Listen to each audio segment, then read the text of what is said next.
샬롬 반갑습니다. 유튜브 꿈나무 육금 박근민 목사입니다. 오늘 벌써 5번째 시간 우리 하나님 나라를 한번 살펴보도록 하겠습니다. 지난 시간에 우리가 이 메시아를 다루면서 이 메시아란 우리들의 삶의 링반대룽의 그 악순환을 끊어주시는, 그 고리를 끊어주시는 하나님의 적극적인 개입이다라는 사실을 알게 되었습니다. 곧 인간의 역사와 그리고 또 우리들의 삶에 개입하시는 하나님, 다시 말하자면 예수 그리스도를 통해서 이 깨진 세상을 회복하시는 그 하나님의 계획과 그리고 그 실행을 우리들이 확인하게 되는 것입니다. 그리고 오늘 우리들은 이제 그 구체적인 내용들에 대해서 곧 예수 그리스도께서 이 땅에서 오셔가지고 선포하고 다니셨던 바로 그 하나님의 주된 메시지, 하나님의 나라에 대해서 한번 살펴보려고 합니다.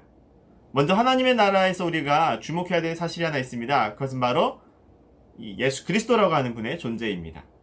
하나님의 나라는 예수 그리스도의 초림을 통해서 이 땅에서 시작이 되었고 또 예수 그리스도의 재림을 통해서 완전하게 완성이 되기 때문에 더더욱 그렇습니다. 그래서 예수 그리스도가 제일 중요합니다.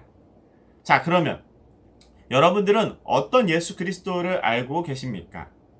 이 책의 저자는 각양각색의 수많은 사람들의 예수상에 대해서 이야기를 하고 있습니다. 각자가 가지고 있는 그 상황이라든가 아니면 지적 수준 또는 이해관계에 따라서 예수 그리스도를 바라보는 그 다양한 견해가 있다라고 하는 것이죠. 그리고 여기서 우리들은 그런 견해들을 다 배제하고 순수하게 예수를 알고 있었던 사람들이 예수를 직접 만나고 또 심지어 예수와 함께 생활했던 사람들이 기록했던 바로 그 예수 그리스도를 통한 기록을 통해서 예수를 바라보고자 합니다. 곧 우리들에게 아주 익숙한 마태, 마가, 누가, 요한복음 이 사복음서를 통해서 예수를 바라보게 되는 것이지요. 그런데 여기서 우리가 이 성경을 통해서 예수 그리스도를 바라보는 것은 좀 객관적이지 않다라고 생각하는 사람들이 있을 것 같아서 미리 먼저 말씀을 드리겠습니다. 하지만 우리들의 걱정에도 불구하고 그럼에도 불구하고 이 사복음서라고 하는 텍스트는 충분히 우리들이 신뢰할 만한 자료가 될 수 있다라고 하는 사실입니다. 적어도 이 성경 사복음서라는 이 텍스트는 예수를 직접 보고 또 예수를 만난 사람들이 실제로 존재하던 그 시대에 그 시기에 기록이 됐던 저작들이다라는 것이지요. 무슨 말이냐 하면은 만약에 이 텍스트 사복음서라는 이 텍스트들이 거짓말을 기록한 책에 불과했다라면은 동시대의 사람들이 예수를 직접 만났고 그들을 경험했던 동시대의 사람들에 의해서 그만큼 거짓말이 들통나고 말았을 것이다라는 이야기입니다.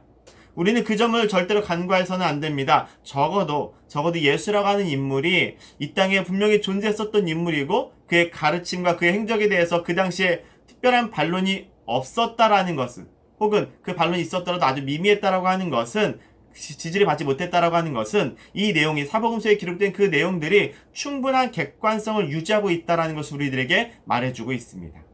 자, 그러면 도대체 이 사복음서의 주인공인 예수 그리스도 모든 성경이 다 가리키고 있는 그 유일한 한 분 예수 그리스도의 가르침에 대해서 우리가 한번 살펴보도록 하겠습니다.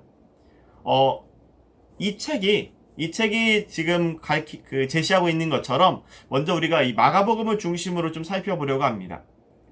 이 책의 저자는 예수 그리스도의 가르침을 마가복음 1장 15장 1장 15절의 말씀으로 요약을 합니다. 곧 때가 찼다. 하나님의 나라가 가까웠다. 회개하라. 복음을 믿어라. 라고 하는 이 메시지입니다.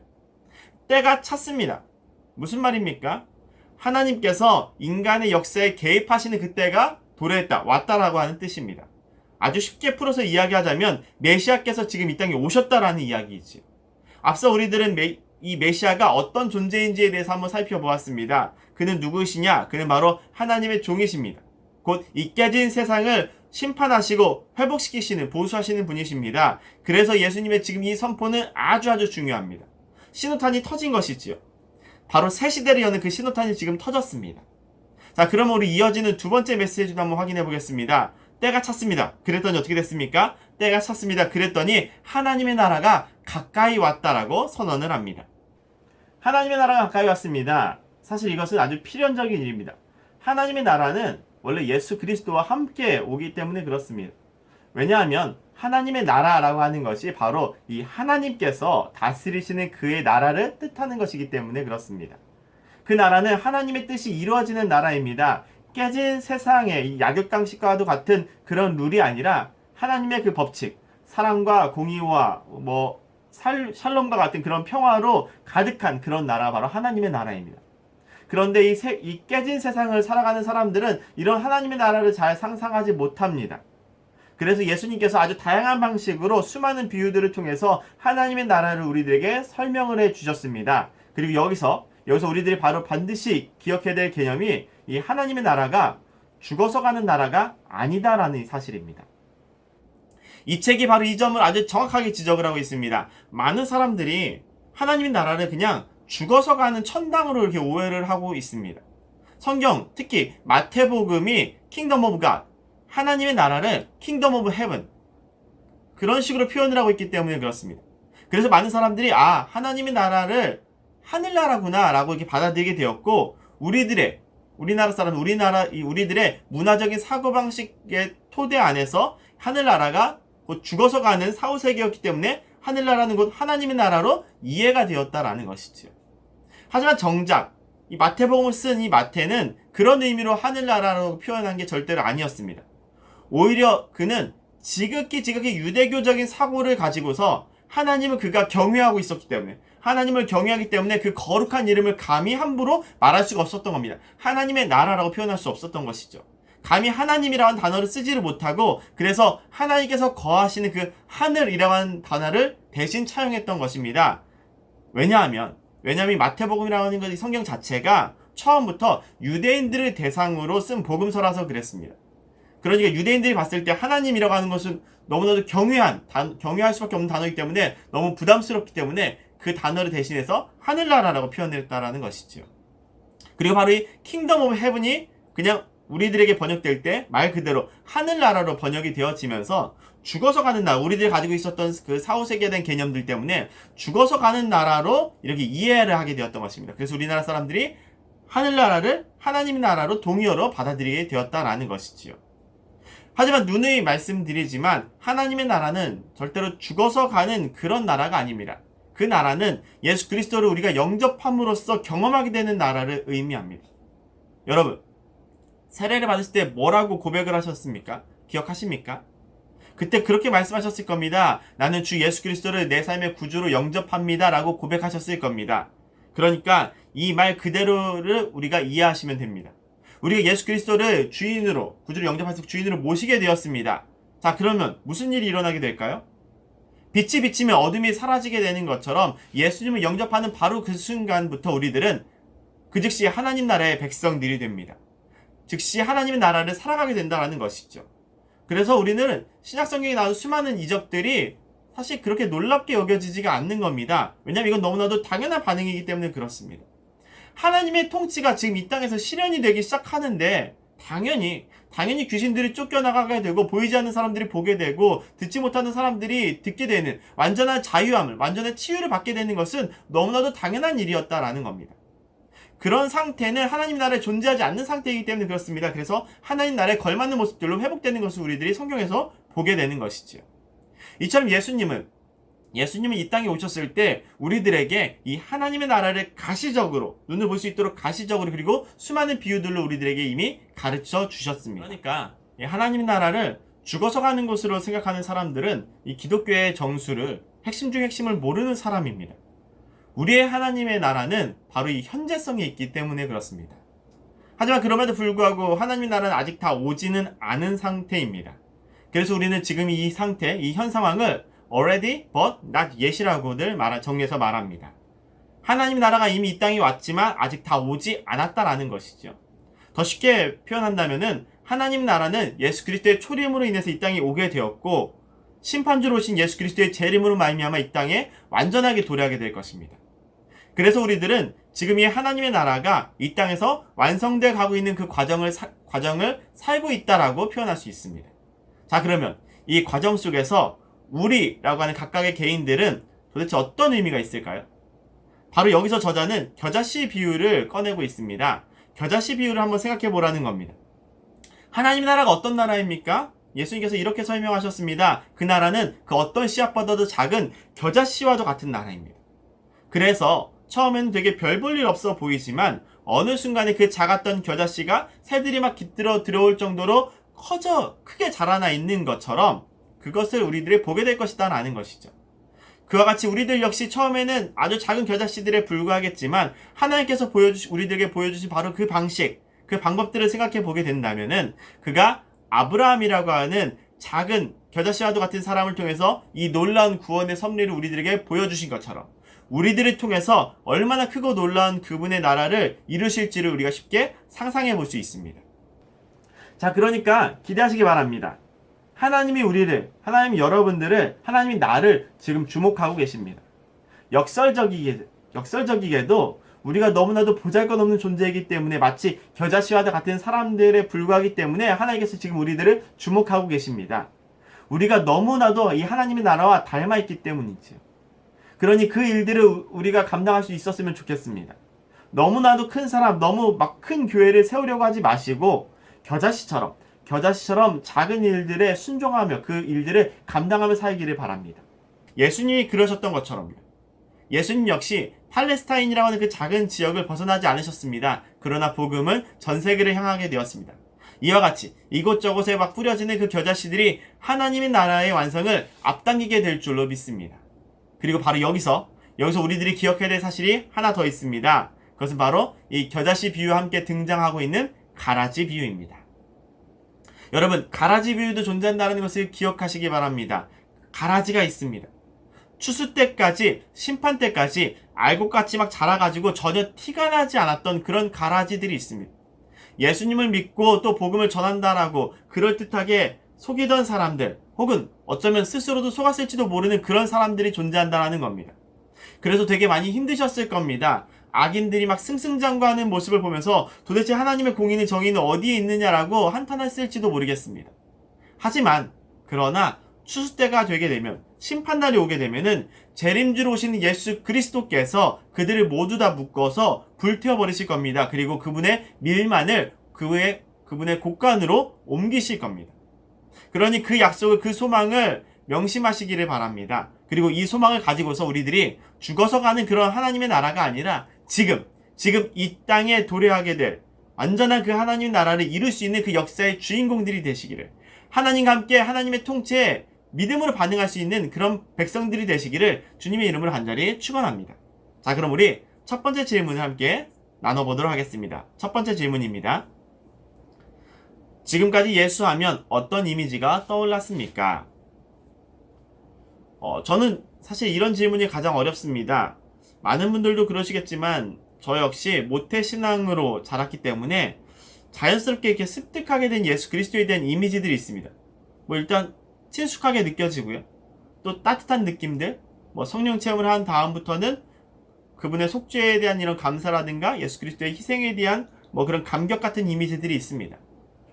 그래서 아마도 이 1번 질문은 각자 가지고 있는 다양한 예수 그리스도에 대한 예수상에 대해서 이렇게 좀 나눠보시고, 그 중에서 이제 내가 혹시나 갖고 있었던 그릇된 예수상에 대해서 좀 벗어나라는 의도를 가지고서 이 질문을 던진 것 같습니다. 그러니까 각자 자유롭게 이렇게 자기의 그 견해들을 나누시되, 논의를 좀 하시되 조금 더 구체적으로 나눔을 하시면 좋을 것 같습니다. 예를 들자면 예수님이 친숙하게 느껴지셨다면은 왜 그분이 친숙하게 느껴졌는지, 그런 경험이 있는지, 예수님이 좀 매정하게 느껴졌다면 왜 그런 이미지가 생겨나게 되었는지, 예수님이 마치 방관자처럼 여겨졌다라든가 아니면 예수님 나와 좀 거리감이 있는 분으로 느껴졌다라면은 왜 그런 느낌을 그런 이미지를 갖게 됐는지, 거기에 대한 다양한 견해들을 나눠보시고 성경이 증거하고 있는 하나님의 나라를 우리들이 가지고 오신 그 예수 그리스도에 대한 부분으로 이 이야기를 좀 정리를 하시면 좋을 것 같습니다. 이어서 우리 두 번째 질문 살펴보겠습니다. 예수가 전한 하나님의 나라는 하나님이 인간의 역사와 우리 삶에 개입하신다는 소식이다. 하나님이 이런 방식으로 당신을 찾아오고 계신다는 이야기를 들을 때 어떤 생각이 드는가? 하나님의 나라는 죽어서 가는 나라가 아니라 하나님의 통치가 임하는 나라를 말합니다. 그래서 우리들은 바로 이 땅에서 예수 그리스도를 구주로 영접하는 바로 그 순간부터 하나님 나라를 경험하게 되어 있습니다. 그렇기 때문에 하나님의 나라는 우리들을 통해서 세워지게 됩니다. 우리가 하나님 나라의 핵심이라고 할 수 있습니다. 그리고 조금 더 과격하게 좀 표현을 해본다면은, 과장해서 이야기한다면, 예수를 구주로 시인하는 사람들이 만약에 존재하지 않는다면 이 땅에 하나님의 나라가 세워질 수 없는 그런 구조라고까지 할 수 있겠습니다. 그래서 저는 이 개념을 알게 되었을 때 우리들이 얼마나 존귀한 존재인지를 비로소 좀 실감을 할 수 있었습니다. 제가 어렸을 때 교회에서 이게 막 피상적으로 배웠던 그리고 익혔던 그런 천국에 대한 개념들, 마치 그냥 죽어서 가게 되는 그런 하나님의 나라가 아니라 지금 이 땅에서 나를 통해서 세워지게 되는 그 하나님의 나라, 내가 존재하고 있음으로 인해서 내 지경이 확대되어지고 또 확장되어 감에 따라서 함께 확대되어지고 확장되어져 가고 견고해져 가는 그 하나님의 나라가 존재한다는 이 사실이 내가 얼마나 중요하고 내가 얼마나 존귀한 존재인지를 실감하게 만들어줬다라는 것이죠. 우리들은 하나님께서 그분의 역사를 이루시는데 직접 이용하시는 도구입니다. 그분과 연합해서 함께 사역을 이루어가는 그런 존재들입니다. 그래서 하나님은 우리들의 삶에 기꺼이 개입하실 수밖에 없는 것이고, 개입하시게 되는 것이고, 우리들의 삶을 친히 조정해 가시는 것이죠. 그렇기 때문에 지난주에 설명해 드렸었던 그 이신론과 같은 그런 주장은 결코 이루어질 수 없습니다. 그렇기 때문에 하나님은 결코 방관자가 되실 수가 없습니다. 그분은 나와 아주 밀접한 관계를 맺고 계시기 때문에, 그가 나를 얼마나 사랑하시는지, 나에 대해서 얼마나 잘 알고 계시는지, 나에게 얼마나 많이 관심을 갖고 계시는지, 내 머리카락 숫자까지도 다 헤아리실 정도로 나에게 아주 많은 관심이 있는 분이시기 때문에 더더욱 그렇습니다. 그리고 또 뭐 이 외에도 나를 찾아오시는 하나님에 대한 여러분들의 다양한 각자의 견해를 좀 나눠주시면 더 좋을 것 같습니다. 자, 그럼 이제 마지막으로 세 번째 질문을 드리도록 하겠습니다. 세 번째 질문입니다. 당신의 인생에서 지금이 하나님을 진지하게 생각해야 하는 그때라고 생각하는가? 아니면 지금은 아니라고 생각하는가? 어떤 이유로 그렇게 생각하는가? 예수님을 믿으라고 하면은 가끔씩 이런 식으로 반응하는 사람들이 있습니다. 왜 벌써 믿어요? 난 죽기 전에 믿을 거예요. 죽기 전에 회개하면 다 용서해 주신다면서요. 심지어 성경의 어떤 이야기를 인용해 가면서 말하기도 합니다. 나도 십자가에 매달렸던 그 강도들처럼 마음대로 살다가 죽기 전에 예수 믿고 천국 가면 되잖아요.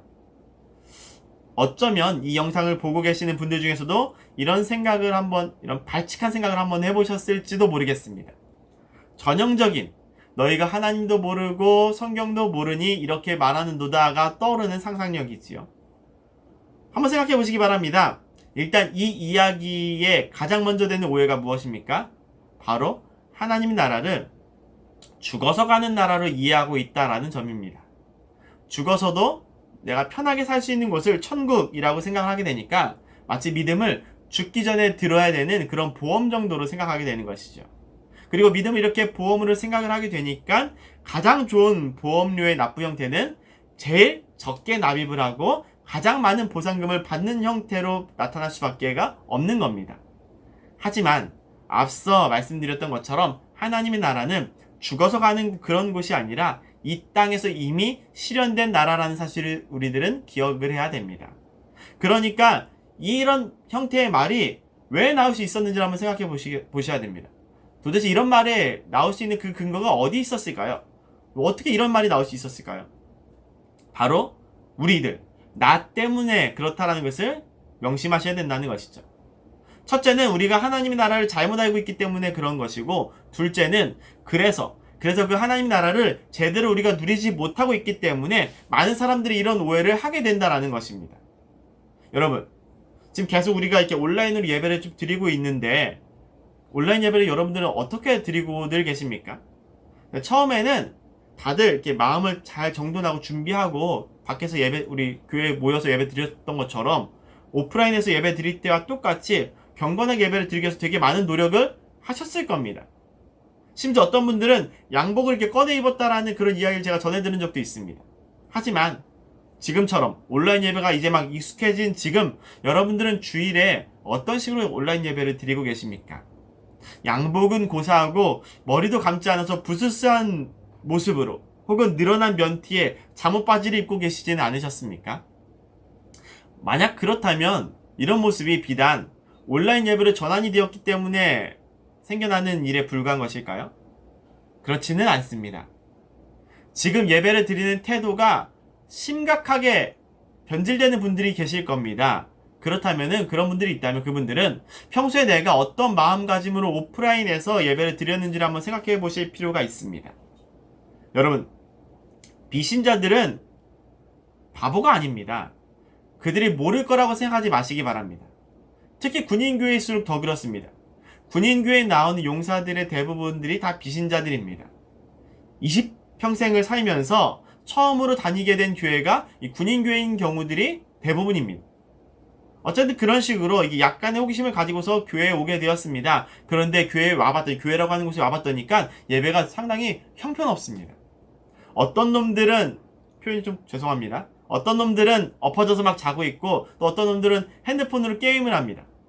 와이리스 이어폰을 귀에다 꽂고서 지그시 눈을 감고서 음악을 듣는다거나 유튜브를 보기도 하는 형제들도 있습니다.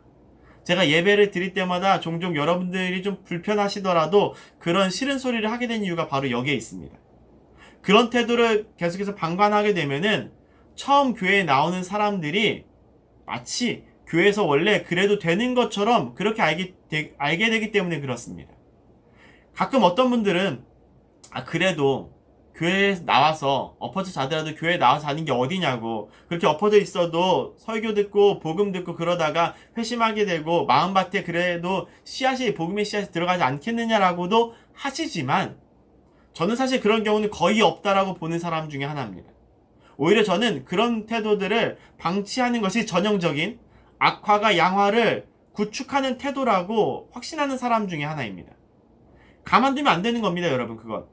그래서 저는 예배 시간에라도 그런 형제들에게 면박도 주고, 그래서 좀 그런 사람들을 불편하게 만들어야 된다라고 생각하는 쪽에 있습니다. 그게 싫으면 차라리 교회를 나오지 말라고까지 이야기한 이유가 바로 여기에 있습니다. 왜 그런지 아십니까? 사람들은, 비신자들은 바보가 아니라서 그렇습니다. 예배 시간에 핸드폰을 하는 건 상식에 어긋나는 일입니다. 게임하는 거, 유튜브 보는 거 상식에서 어긋나는 행동입니다. 극장에 가서도 뮤지컬 보면서도 아무도 그렇게 행동하지 않습니다. 그건 당연한 예의이기 때문이죠. 만약에 누가 그런 짓을 극장에서 뮤지컬 홀에서 하게 된다면은 아마 무사람들에게 정말 개념 없다라는, 매너 없는 사람이다라는 그런 비난을 받게 될 겁니다. 그런데 왜 교회에서는 그런 비난을 하지 않습니까? 그럴싸한 사랑으로 포장해서 될 일이 아닙니다. 왜냐하면 그런 행동을 방치하는 것은 그 행동에 대한 암묵적인 묵인이자 동의의 표현이 되기 때문에 그렇습니다. 그건 동의하는 겁니다. 나도 그렇게 생각한다고, 나도 지금 이 예배보다 핸드폰을 하는 게, 유튜브를 보는 게, 게임을 하는 게 훨씬 더 낫다고 그렇게 생각한다고 동의하는 것과 같습니다. 그러니 교회에 처음 오는 사람들도 당연히 그렇게 생각할 수밖에 없습니다. 모두가 다 암묵적으로 동의를 하니까요. 그렇게 예배의 가치는 무너지게 되는 것이고, 예배자의 태도들은 다 하향평준화가 될 수밖에 없습니다. 예배 시간에 고작 핸드폰을 만지작거리지 않는 것 정도만 가지고서 나는 예배를 참 잘 드리고 있어라고 생각하게 만드는 것이죠. 여러분, 사람들은, 비신자들은 절대로 바보가 아닙니다. 여러분들이 교회에 나오실 때 어떤 모습으로 교회에 오시는지를 한번 생각해 보시기 바랍니다.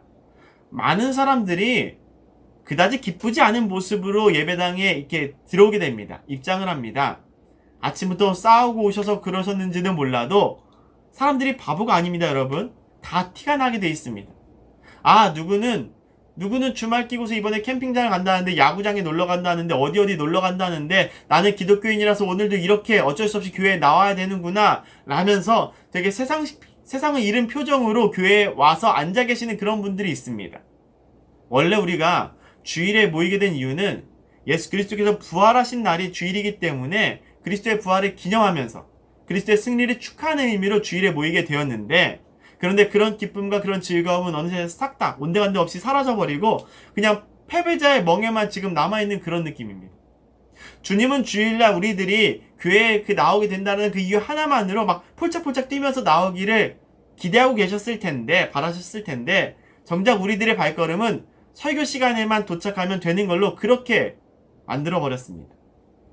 도대체 누가 만든 말인지는 모르겠지만 준비 찬양이라는 말로 죄책감을 덜어주었습니다.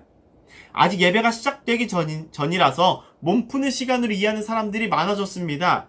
옛날에 우리가 텔레비를 보면은, 텔레비를 보면은 오후 5시 전에 이렇게 화면 조정 시간이 있었던 것처럼 찬양 시간을 그런 식으로 이해하는 사람들이 있습니다. 아니, 세상에 예배에 무슨 준비가 필요하겠습니까? 다른 사람들이 도착할 때까지 왜 우리가 몸을 풀고 있습니까? 찬양은 그냥 그 자체로 하나님께 올려드리는 건데 도대체 누굴 기다리고 있다라는 건지 모르겠습니다. 스스로 한번 돌아보셔야 됩니다. 저도 그래야 되겠습니다. 내가 교회 나올 때 마치 소가 도살장에 끌려 나오는 것처럼 그런 표정은 혹시 아니었는지, 주일날 놀러가는 사람들을 부러운 눈빛으로 바라보고 있지는 않았었는지를, 만약 그랬다면은 우리들의 예배 교회 나오라는 그런 태도는 비신자들을 기만하는 태도입니다. 실컷 주일날 야구장 놀러간 사람은 부러워하면서, 캠핑장 놀러간 사람은 부러워하면서 나중에 너 우리 교회 한번 나와봐라고 이야기하는 것은 그들을 기만하는 행동이죠. 그 사람들은 바보가 아닙니다. 그거 보고서, 그런 태도를 보고서 누가 교회를 나오겠습니까? 합리적인 판단들이 가능해지는 것이죠. 아, 교회는 최대한 늦게 가야 되겠구나. 늦게 미루다가 죽기 전에 가야 되겠다는 소리가 바로 이때 나오게 되는 겁니다. 그래서 그리스도인들은 항상 범사에 항상 늘 기뻐해야 됩니다. 항상 기뻐하십시오. 누가 신앙생활을 괴로운 거라고 각인시켜 주었습니까? 예수를 믿게 되면 고스톱도 못하게 되고, 술도 못 마시게 되고, 담배도 못 피우고, 주일날 어디 놀러가도 못 가고, 꼼짝없이 붙잡혀가지고 마치 소처럼 월화수목금토일 평생 일만 하다가 결국 그 보상으로 죽어서 천국에 가게 되는 거야 라고 생각하게 누가 만들었습니까? 잘 고민해 보셔야 되는 지점입니다. 아니, 어쩌다가 제가 이렇게 지금 막 흥분을 해버는지 모르겠는데, 원래 오늘 상당히 분량 조절을 잘하고 있었는데요, 여러분. 일찍 끝날 수 있었는데 예기치 못한 이 3번 질문 때문에 말이 좀 길어졌습니다. 양해를 부탁드립니다. 그런데 정말로 이 3번 질문은 흥미로운 질문입니다. 한번 잘 생각을 해보시고, 과연 우리가 언제 하나님을 진지하게 생각을 해봤는지를 한번 좀 고민을 해보셨으면 좋겠습니다. 그리고 만약 내가 하나님을 진지하게 생각하고 있다면 왜 온라인에서는 오프라인과 같은 그런 경건함이 이루어지고 있지 않은 건지, 내가 행여나 사람들을 의식하면서 예배를 드리고 있었던 것은 아닌지를, 하나님의 임재를 경험하고 느끼기 위해서 드리는 예배가 아니라 사람들 때문에 습관적으로 드렸던 예배는 아니었는지를 한번 고민해보고 생각해보시는 것도 좋은 방법이 될 것 같습니다. 오늘은 여기까지입니다. 어쩌다 보니까 평소처럼 말이 좀 길어지게 되었는데, 그럼에도 불구하고 여기까지 잘 따라와 주신 분들에게 다시 한번 감사의 말씀을 전합니다. 모두들 한 주간 항상 기뻐하시기를 소망하면서 다음 주에 뵙도록 하겠습니다. 다음 주에 만나요. 제발!